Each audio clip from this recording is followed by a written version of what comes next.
സ്ഥലം കോൺഗ്രസിന് കൊടുത്തിരുന്നെങ്കിൽ, കോൺഗ്രസ് ഇതുവരെ ആവശ്യപ്പെട്ടിട്ടില്ല, കോൺഗ്രസിനോട് വാക്ക് പറഞ്ഞിട്ടില്ല, കൊടുത്തിരുന്നെങ്കിൽ ഈ കയ്യിലുള്ള 6 കോടിക്ക് എത്ര വീട് പണിയാൻ പറ്റും കോൺഗ്രസ്സിന് എന്നുകൂടി കൂട്ടി നോക്കിയോ? വേണ്ട. അന്ന് മുസ്ലിം ലീഗ് ഈ ആവശ്യം ഉന്നയിക്കപ്പെട്ട ഘട്ടത്തിൽ ഒരുമിച്ചൊരു നഗരമാണെന്ന് പറഞ്ഞപ്പോൾ അവർ കൂടി ആലോചിച്ച് ഞങ്ങളൊരു സ്ഥലം മേടിച്ച് വീട് പണിയുകയാണെന്ന് പ്രഖ്യാപിച്ചു. ഞങ്ങൾ പറഞ്ഞു ഞങ്ങൾ സ്ഥലം തരാൻ ഉദ്ദേശിക്കുന്നില്ല. അന്ന് എന്തേ കോൺഗ്രസ് മേടിക്കാഞ്ഞത്? അന്നും ഈ പണം കയ്യിലുണ്ടല്ലോ. ഇപ്പോൾ മേടിച്ചത് എത്രയാണ്? 3.5 ഏക്കർ ഭൂമിയാണ്. ആ 3.5 ഏക്കർ ഭൂമിയുടെ കൂട്ടത്തിൽ 1.5 ഏക്കർ കൂടി വേറൊരു സ്ഥലത്ത് മേടിച്ചു എന്ന് പറയുന്നു.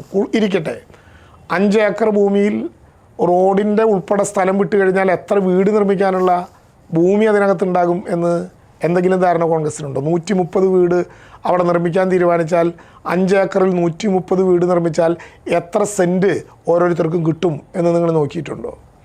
2 വീടുകൾ തമ്മിലുള്ള അകലം കൂടി വിട്ടാൽ എങ്ങനെ 130 വീട് പണിയും എന്നതിന് ഉത്തരവുണ്ടോ? കോൺഗ്രസ് ഇരുട്ടിൽ തപ്പുന്നതിന് ലോകത്തിൻ്റെ മുമ്പിൽ കേരളം അവതരിപ്പിച്ച മഹത്തായൊരു മാതൃകയെ അപഹസിക്കുന്നത് എന്തിനാണ്?